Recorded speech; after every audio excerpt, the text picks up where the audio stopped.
Faculty Professor Shafiq, Professor Farhat Hassan, Dean Faculty of Arts Satish Sir, faculty members and dear students. Nadeem sir, you robbed me of my tea. I was also robbed. Why did you take it then? No, Sip it along while you speak. then I'll speak less. It's fine. Okay. In fact, when I thought about this particular gathering, I had a sense of fear also because I am in the midst of historians and all great historians, and of course Irfan Sahib himself is here. But you can hold them responsible if I commit some mistakes because whatever I have learned from them. Since I am a student of literature, I'll be bringing the perspective of literature also in this brief talk. And further, I'll also raise some questions for historians. One particular question which has puzzled me, no end. So I'll talk about that also. And of course, that question will also help me draw some conclusions about Sir Syed's approach. The students may not know enough about Sir Syed Ahmad Khan, so just a few remarks. You see, he has written on a number of subjects. And Nadeem Sahib pointed out that the range of his scholarship was simply immense. And of course, you can say that he was a pioneer of Urdu journalism when he wrote articles on subjects of current interest. He brought out two very important publications, Tehzeeb-ul Akhlaq and the Aligarh Institute Gazette. And the remarkable thing about these two publications was that he kept the date or the schedule always correct. That means whenever a particular issue had to be brought out, he was very particular about that date. So in this brief talk, actually, I'll be just talking about certain methods of research that present-day researchers can learn from Sir Syed's approach. That means how they can get some research tips from the approach of Sir Syed Ahmad Khan. You see, one very important thing that every researcher in social science must learn is that we should be objective, we should remain impartial, and we must keep our beliefs to ourselves.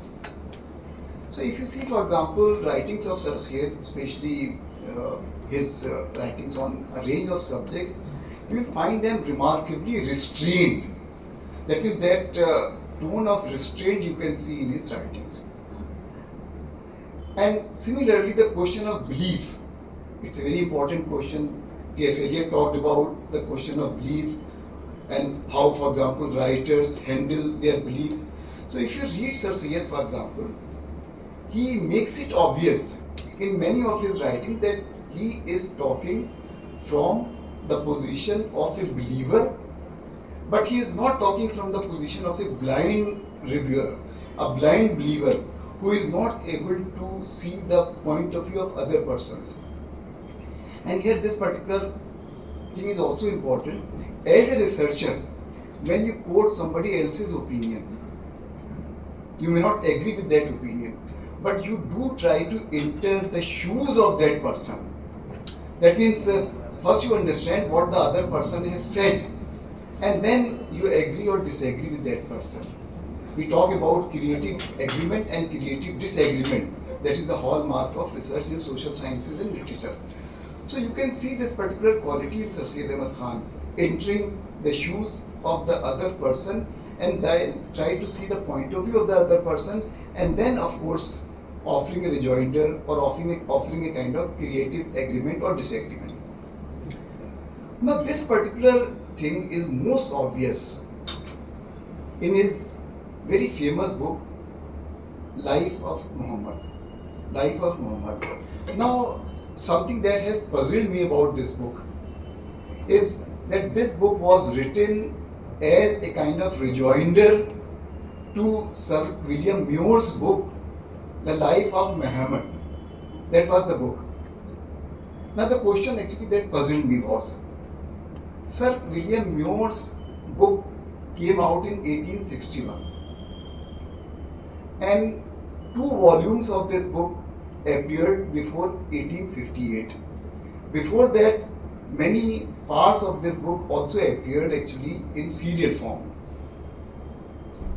And my question is, how did Sir Syed Ahmad Khan know about this book?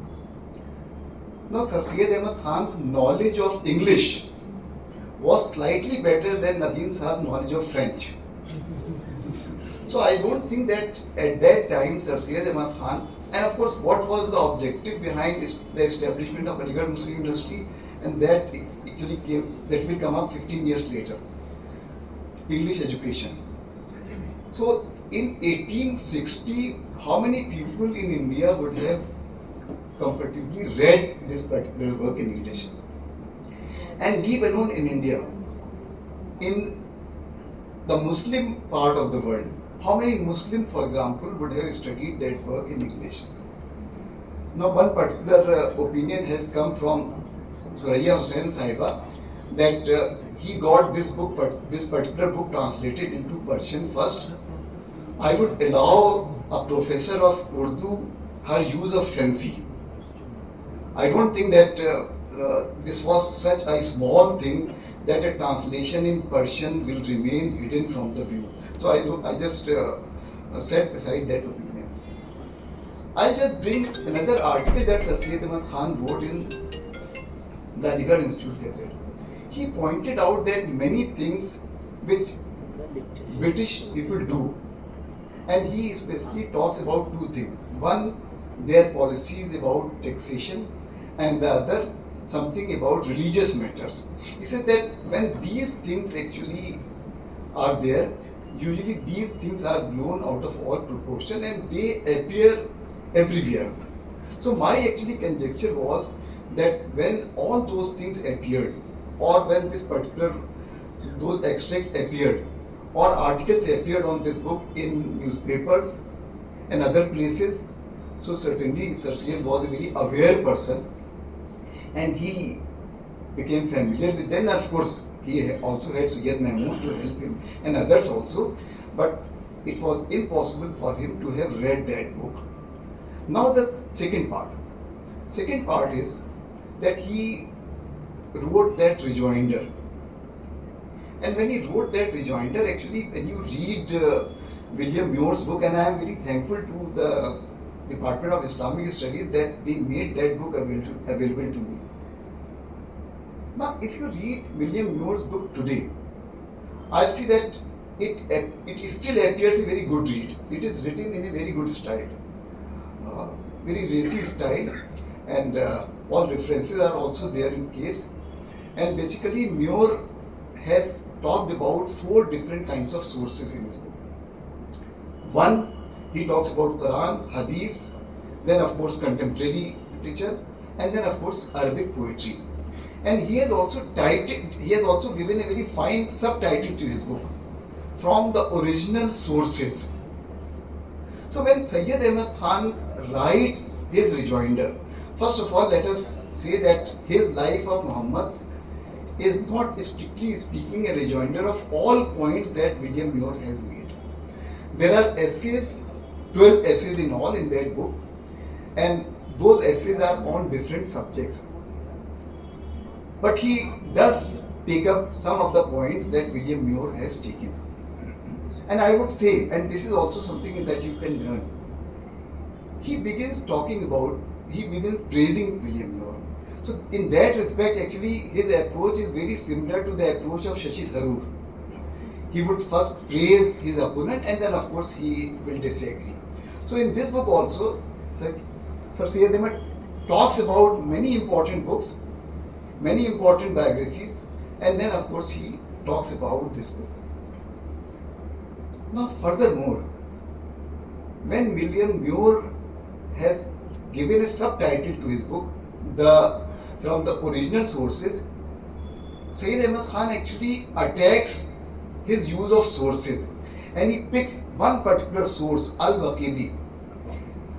Al-Waqidi has been cited many times by William Muir.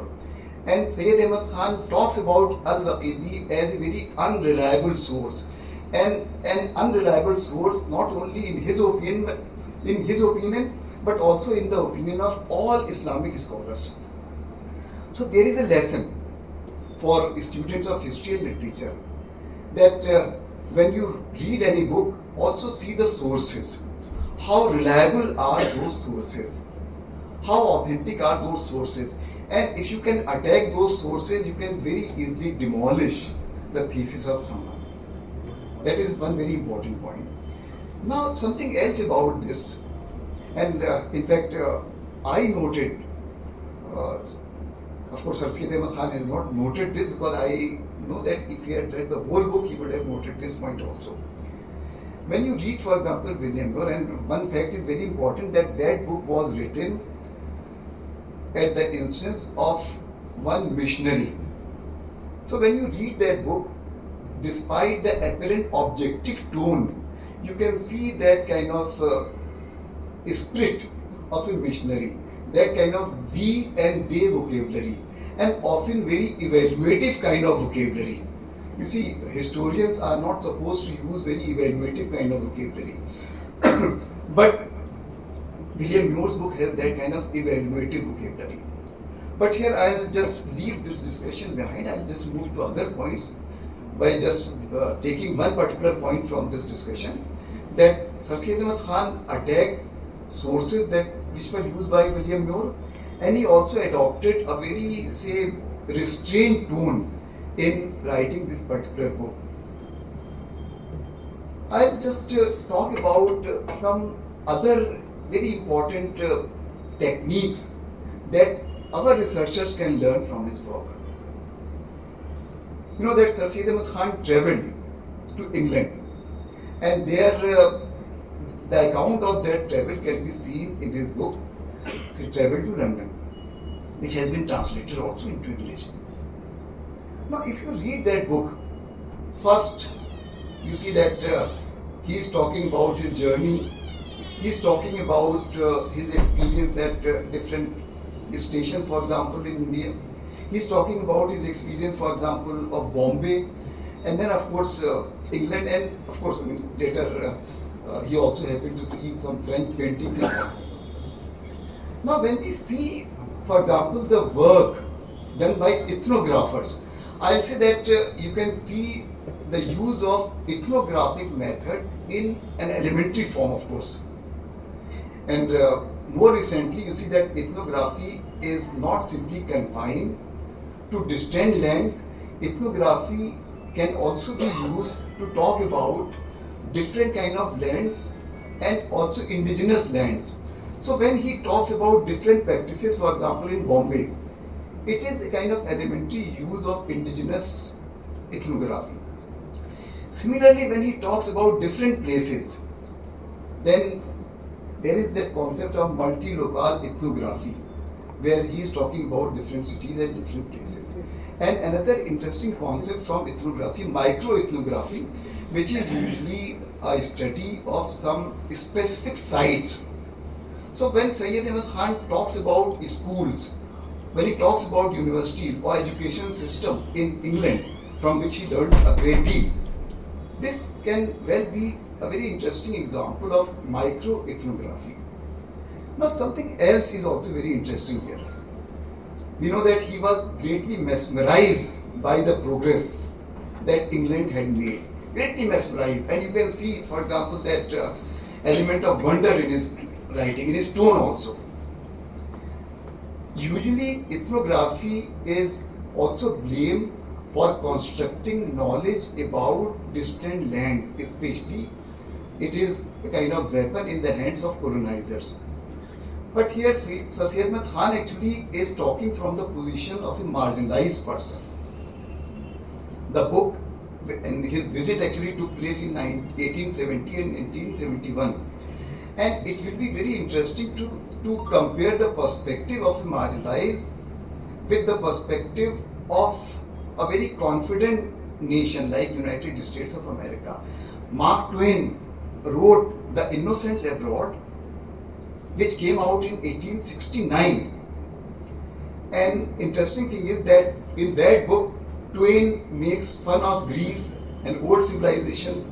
He makes fun of England. He makes fun of many other European nations also, because he is talking as an American, as a cocky American. And what happens is that later this particular book was hailed as America's literary independence from Britain. So when you see that the perspective of a marginalized person and the perspective of a citizen of a confident nation, but they give you two different perspectives on ethnography.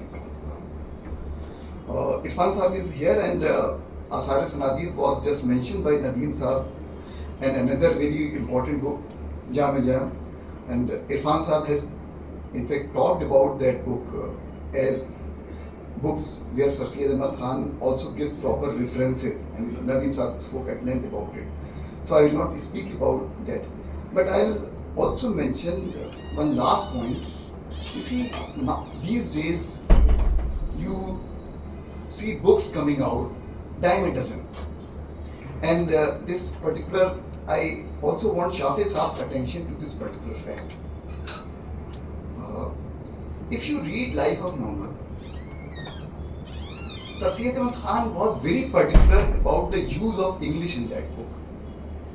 And I see bad English, incorrect English on an everyday basis, from official sources and from also other sources. You will not find mistakes in this book. Because the reason was that Sir Syed Ahmad Khan hired the best possible translators. He of course wrote in Urdu, and then that book was translated into English. There are many other books also, many other writings also on Sir Syed Ahmad Khan, his essays also which have appeared, and the grammatical mistakes in those essays by translators appear jarring. So this also reveals something about the man's concern about language, precision and editing. And you can also see his fine editing, or at least his care for editing, in his two other works, Aine Akbari, and the other was Tarikh-e-Firozshahi. Hali mentions that he collected 4 different manuscripts of Tarikh-e-Firozshahi. Similarly, Abul Fazl's manuscript, he also collected number of manuscripts, and then he compared them, and then he tried to establish an authentic text. So thing is that editorial research is a very important research.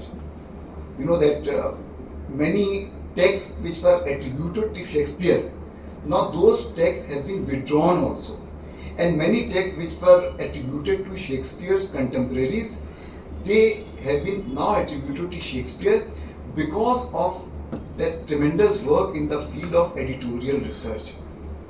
These days you see, for example, an edited book hitting the market every now and then, and often the essays in those edited books are also of very indiscriminate quality. So here, as a researcher, we can also learn some editing skills from Sir Syed Ahmad Khan. I think I have taken enough time, and thank you for giving me this opportunity, Nadeem sir. Thank you very much.